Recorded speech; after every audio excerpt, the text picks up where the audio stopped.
know is this: Pete Hegseth should not be in charge of Sad Sack comic book collection, let alone the United States military. Pete Hegseth, listen, I mean, you may think you Mr. Warren, hot pants up there, strutting your ridiculous self. You look like an idiot. And this is the most important thing about it. What's scary about this is the rest of the world. I mean, a lot of people who do not like the United States of America and are watching these buffoons in charge of our military, and I'm sure they're getting a lot of ideas. Look, Pete Hegseth, there's always going to be a large part of the population, I'm going to say much larger than the part that even gives you the tiniest ounce of respect. They know you're a joke. You're always going to be a joke. Long after you're gone on the face of this earth, people are going to remember you as a joke. Enjoy it while it lasts, because you're a big joke. That's all you damn are. I want to introduce our audience to the fine boys at Red State Update on TikTok. These are the people that are talking down to these men out there. Those senators are probably thinking, how did we get here? Is this what the American people think of us? Is this what the Republican Party really think of the sacrifice that we've given to this country, is to put this man in charge of us? Is this what the people...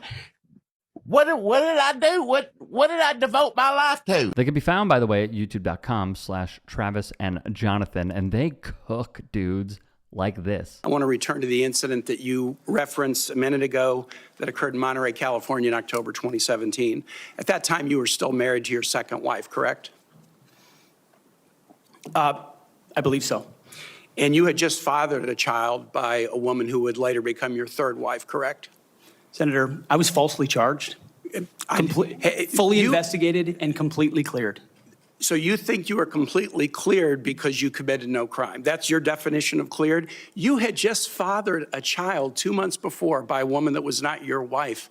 I am shocked that you would stand here and say you're completely cleared. Can you so casually cheat on a second wife and cheat on the mother of a child that had been born 2 months before, and you tell us you are completely cleared? Senator, how is that a complete clear? Senator, her child's name is Gwendolyn Hope Hegseth, and she's a child of God, and she's 7 years old. And she was, and you cheated on the mother of that child less than 2 months after that daughter was born, didn't you?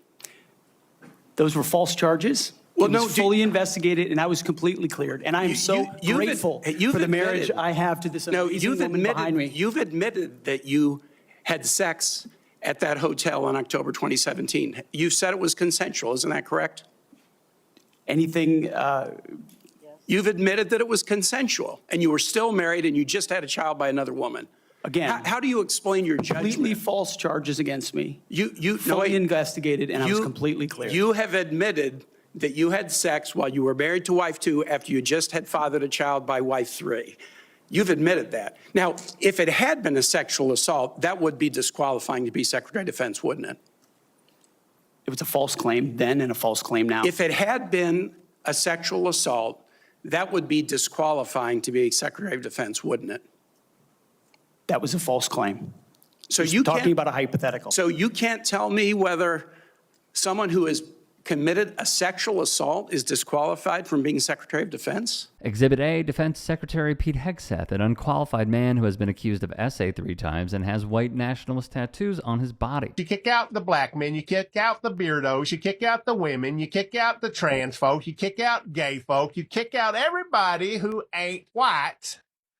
Why? Does that help defense? Does that help the military? Does that help the country at all? No, but it gives you a group much more likely to do what you say. Especially when you're wanting to send them into cities that aren't predominantly white. So you got to get rid of as much possible people disagreeing with you or stepping up to stop you or causing any kind of dissension. Get rid of them. Get just the white folks without beards like him, and then you got a shot. Now, you're Pete Hegseth or you're Stephen Miller, so you're unlikable as hell from the get. Well, yeah. Odds are still against you, even with all white, beardless army. But, you've done what you can. The duo, who represent Murfreesboro, Tennessee, tell it like it is, especially on this guy. I see the guns and badges in this room. You are unleashed. The handcuffs that you're carrying, they're not on you anymore. They're on the criminals. And whatever you need to get it done, we're going to get it done. Stephen Miller, a man who has drawn comparisons to Joseph Goebbels. Why is Stephen Miller talking to police in Memphis? Is he anything? Is he an immigration? Is he an advisor? Why is he talking to anybody, including his wife?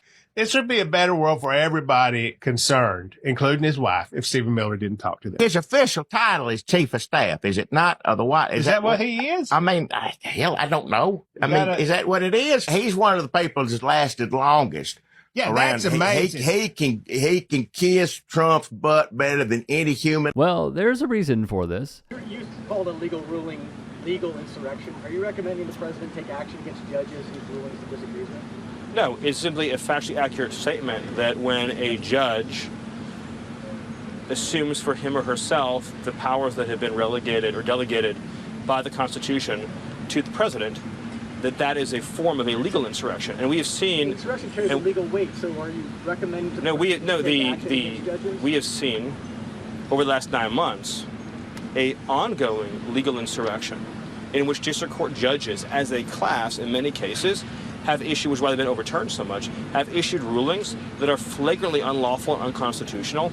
And it is an insurrection against the laws and Constitution of the United States. And we need to have district courts in this country that see themselves as being under the laws and Constitution and not being able to take for themselves powers that are reserved solely for the president. It's because they view the world in similar ways. Of course, Steve Miller having a ball. He's doing what he can. You know, he got rounding them up. He's out there like looking at eyes, get them boys, all this stuff. So now he's down in Memphis. What did he say? You are unleashed. Yeah. He told the police, you're unleashed. It wasn't that long ago. What was it? A couple of years ago, maybe a young man down there. They were unleashed.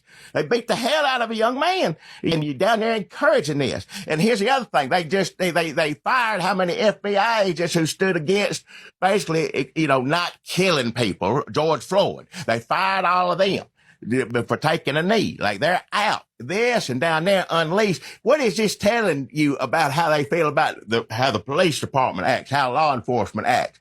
This is encouraging more George Floyd situations. This is what they want. They're sending the military to these cities because they're wanting this. They're wanting people to fight back. And Lord knows, I understand how much I might want to if they was outside my door, but please don't let them get what they want.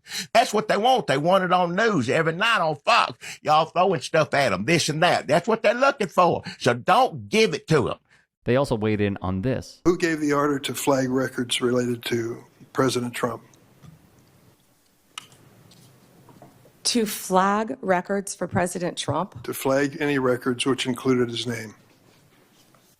I'm not going to discuss anything about that with you, Senator. Eventually, you're going to have to answer for your conduct in this. Donald Trump's DOJ and his cohorts in Congress appearing to protect pedos. The bigger story is Pam Bondi is AG now. Pam Bondi was AG of Florida from 2011 to 2019 when Jeffrey Epstein continued with his child sex ring after he was released from prison. She made going after child sex pedophiles, she said that top priority.